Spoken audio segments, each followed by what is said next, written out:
Hello दोस्तों, कैसे हैं आप सभी? आप सभी का फिर से हमारे आज के नए एपिसोड में हार्दिक स्वागत है। आज का एपिसोड बहुत ही इंटरेस्टिंग होने वाला है क्योंकि कल तक के एपिसोड में हमने देखा था कि अन्नी मीठी के हाथ में फ़ोन पकड़ा देती है और मीठी को बोलती है कि तुम आकाश से बात कर लो और जैसे ही मीठी फ़ोन को पकड़ती है तो यह एपिसोड वहीं पर ही समाप्त हो जाता है। और फिर हमें आज के एपिसोड में दिखाया जाता है कि इसमें मीठी आकाश से एक धीमी सी आवाज़ में बोलती है और जैसे ही आकाश मीठी की आवाज़ सुनता है तो आकाश के आँखों से आँसू आने लगते हैं और उसका दिल बहुत ही ज़्यादा टूट जाता है मीठी की आवाज़ को सुनकर। तभी मीठी आकाश से बोलती है कि आकाश, मैं तुमसे बाद में बात करती हूँ, और यह बोलकर मीठी फ़ोन कट कर देती है।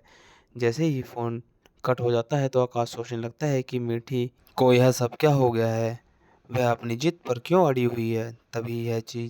तभी यह सारा सीन माँ बाहर से खड़ी होकर देख रही होती है और वह कमरे के अंदर आती है और पूछती है कि बेटवा, क्या बात हो गई है? तभी आकाश माँ को बोलता है कि माँ, मीठी अपनी ज़िद पर तो अड़ी हुई है। मैं उसको समझाने की कोशिश कर रहा हूँ लेकिन वह समझ नहीं रही है।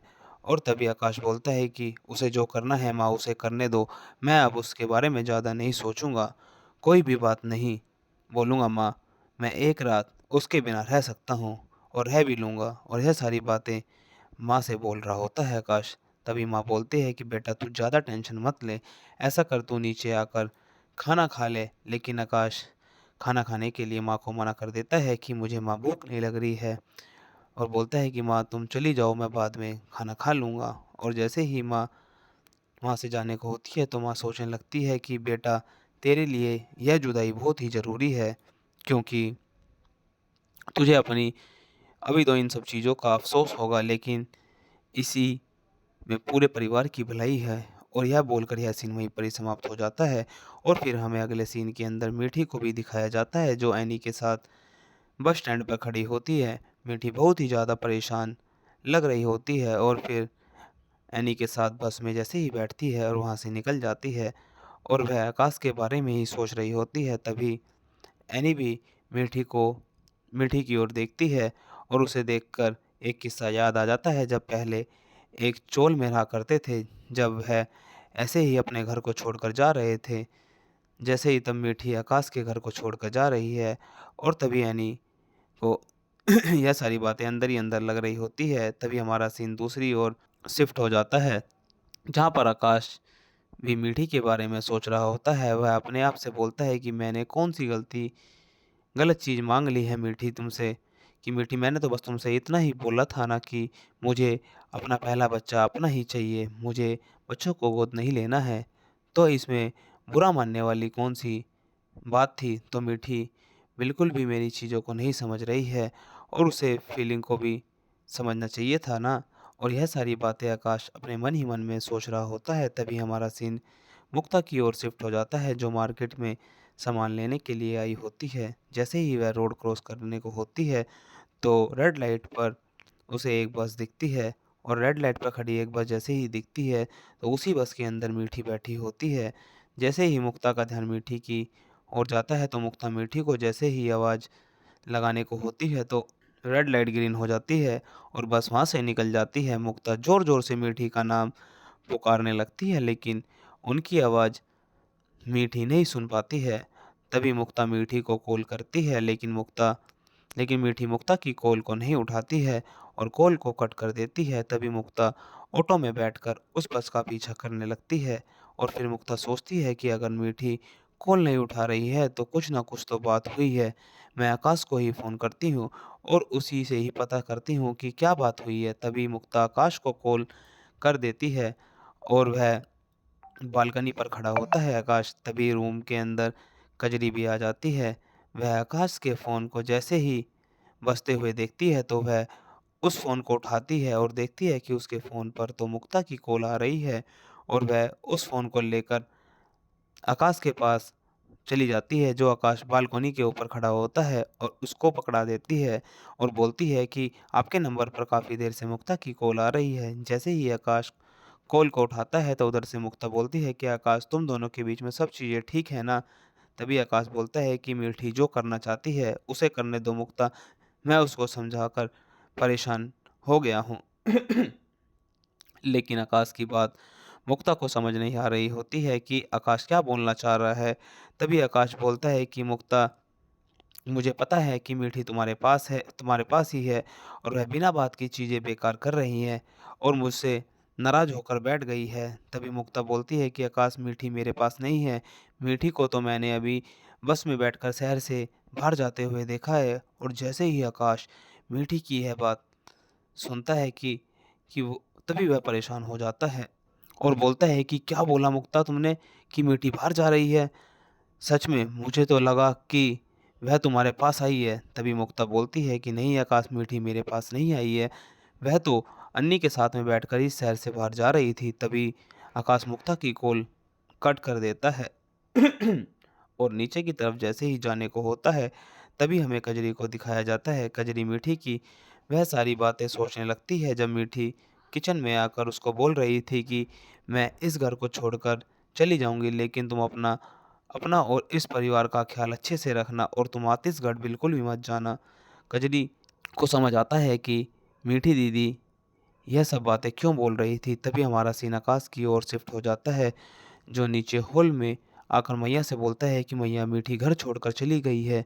मुक्ता की कॉल आई थी अभी और मुक्ता ने मुझे बताया कि मीठी इस शहर को छोड़कर जा रही है। तभी माँ आकाश को रोकने की कोशिश करती है, लेकिन आकाश माँ के पैर छूकर वहाँ से मीठी को लेने के लिए चला जाता है।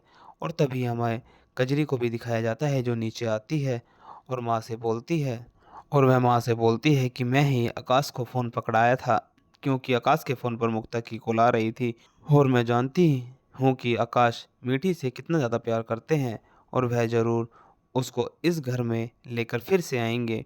और जैसे ही माँ कजरी की यह बातें सुनती है तो माँ का चेहरा एकदम से गुस्से में लाल हो जाता है और वह कजरी को गुस्से में देखने लगती है, लेकिन वह कजरी को कुछ नहीं बोलती है। तभी हमारा सीन आकाश की ओर शिफ्ट हो जाता है, जो गाड़ी में बैठकर निकल जाता है और वह मीठी को कॉल करता है, लेकिन मीठी आकाश की कॉल नहीं उठाती है। और साथ में ही मीठी बैठी हुई होती है और नैनी भी मीठी को देख रही होती है। वह आकाश की कॉल नहीं उठा रही होती है। तभी आकाश वहाँ पर परेशान होता रहता है कि मीठी जल्दी से मेरी कॉल को उठा लो, लेकिन मीठी उसकी कॉल नहीं उठाती है। लेकिन आकाश फिर से एक बार कॉल ट्राई करता है, लेकिन फिर भी मीठी उसकी कॉल नहीं उठाती है। और आकाश जैसे फिर से कॉल ट्राई करता है तो मीठी अपना फ़ोन स्विच ऑफ कर लेती है और आकाश बोलता है कि मीठी, तुमने अपना फ़ोन स्विच ऑफ क्यों कर लिया है? और फिर आकाश अन्नी के पास कॉल करता है और जैसे ही अन्नी के पास कॉल आती है तो मीठी अन्नी को फ़ोन देखते ही उनको कॉल उठाने के लिए मना कर देती है। अन्नी, आप बिल्कुल भी कॉल मत उठाना आकाश की। और तभी हमें दूसरी तरफ आकाश को दिखाया जाता है। वह अपने आप से बोलता है कि आकाश, तू इतना गुस्सा क्यों करता है? तेरी वजह से ही मीठी तुझे छोड़कर चली गई है। और यह सारी बातें आकाश के मन में सोच रहा होता है। तभी हमारा कजरी की ओर शिफ्ट हो जाता है। तभी वहाँ पर माँ कजरी को ज़ोरदार एक थप्पड़ मारती है और कजरी नीचे गिर जाती है। और फिर माँ कजरी से बोलती है कि तुझे क्या ज़रूरत थी बिटुआ को फ़ोन देने की और उसको यह बताने की मीठी इस घर को छोड़कर चली गई है। तेरी वजह से मेरा बेटा अब डर-डर के ठोकरें खाएगा, इधर-उधर वह भटकेगा और वह मीठी को ढूँढता फिरेगा और बहुत ही ज़्यादा परेशान होता रहेगा। तभी पीछे से गोमती भी बोलती है कि जब से यह घर में आई है, इसने घर के अंदर तब से ही इस घर में कलंक बनी हुई है और इसने इस घर की सारी सुख शांति को छीन ली है। और तभी सक्रांत ऊपर से खड़ा होकर यह सब चीज़ें देख रहा होता है और चिल्लाकर बोलता है कि माँ, क्या कर रही हो तुम ये सब? और वह नीचे आता है। तभी माँ एकदम से कजरी के कान में चुपचाप से बोलती है कि अगर तूने मेरे बेटवा को कुछ भी बताया तो मैं तुझे आतिशगढ़ फिर से भेज दूंगी और तेरे ससुर के पास। और यह बात सुनकर कजरी बहुत ज़्यादा डर जाती है। तभी सक्रांत नीचे आता है और कजरी को बोलता है कि आप ऐसा करिए, अपने रूम में जाकर चली जाइए। और फिर कजरी वहाँ से चली जाती है। और फिर सक्रांत अपनी माँ से गुस्से में बोलता है कि तुम बड़के भैया से भाभी को अलग करना चाहती हो। मैं तुम्हारी सारी हरकतें जानता हूँ माँ कि तुम्हारे मन में क्या चल रही है। और बहुत ज़्यादा गुस्सा हो रहा होता है। तभी माँ सक्रांत पर गुस्से में बोलती है कि मैं अपने बेटवा से अपनी बहुरिया को क्यों अलग करूँगी? मैंने तो उसको अपना लिया है और मैं अपनी सारी गलतियों के लिए भी उससे माफ़ी माँग ली है, तो मैं उसको अपने बेटे से क्यों अलग करूँगी? और तुझे पता ही है ना कि अभी आकाश मीठी को ढूँढने के लिए गया है। मैंने उसको रोका था, लेकिन तू मत जा मीठी को रोकने के लिए, मैंने उसको रोका भी नहीं।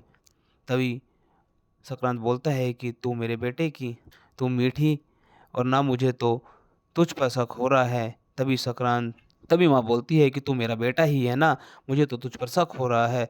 तभी संक्रांत बोलता है कि हाँ माँ, मैं तेरा ही बेटा हूँ, इसलिए मुझे तेरी सारी हरकतों के बारे में पता है। तू क्या-क्या शादी करना सारी कसती रहती है, मुझे सब पता है। और यह सीन देखकर गोमती भी हैरान हो जाती है कि संक्रांत इतना ज़्यादा गुस्से में क्यों हो रहा है। और तभी संक्रांत गुस्से में वहाँ से चला जाता है और हमारा यह सीन वहीं पर ही समाप्त हो जाता है। तभी हमें अगले सीन के अंदर आकाश को भी दिखाया जाता है, जो अपनी गाड़ी चला रहा होता है और उसे शहर के बाहर जाने वाली एक बस दिख जाती है और वह सोचता है कि क्या पता मीठी इसी बस में ना हो, और वह उस बस के पीछे अपनी गाड़ी को लगा लेता है और जैसे ही उस गाड़ी को ओवरटेक करता है तो उस बस के आगे अपनी गाड़ी लगा लेता है और गाड़ी में चढ़कर मीठी को ढूंढने लगता है, लेकिन उसमें आकाश को मीठी कहीं भी नहीं दिखती है और आकाश फिर नीचे उतर आ जाता है और परेशान होने लगता है कि मीठी तुम कहाँ पर चली गई हो।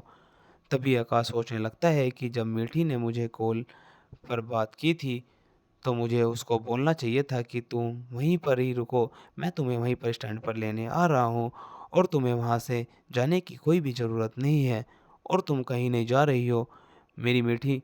और तभी आकाश यह सारी बातें सोचते-सोचते अपने ऊपर बहुत ही ज़्यादा गुस्सा हो जाता है कि मैं ही हूँ जिसने गलती की है और मैं ही हूँ जिसने मीठी की खामोशी को नहीं समझा और मेरी वजह से ही मीठी मुझे छोड़कर चली गई है, और गुस्से में गाड़ी को ज़ोर-ज़ोर से पीटने लगता है। तभी आकाश के फ़ोन पर कजरी का फ़ोन आ जाता है। कजरी आकाश को बोलती है कि आकाश, तुम कुछ भी करके मीठी दीदी को यहाँ पर लेकर ज़रूर आना। तुम उनको जान बिल्कुल भी मत देना, क्योंकि वह आपसे बहुत ज़्यादा प्यार करती है और आप भी उनसे बहुत ज़्यादा प्यार करते हो। और तभी आकाश कजरी को बोलता है कि कजरी की सारी बातें सोच रहा होता है कि कजरी बातें तो सही बोल रही हैं, और तभी हमारा यह सीन वहीं पर ही समाप्त हो जाता है। अगर आप सभी को हमारा आज का एपिसोड अच्छा लगा हो तो हमारे आगे के एपिसोड देखने के लिए हमारे चैनल को आप सब्सक्राइब करें। धन्यवाद।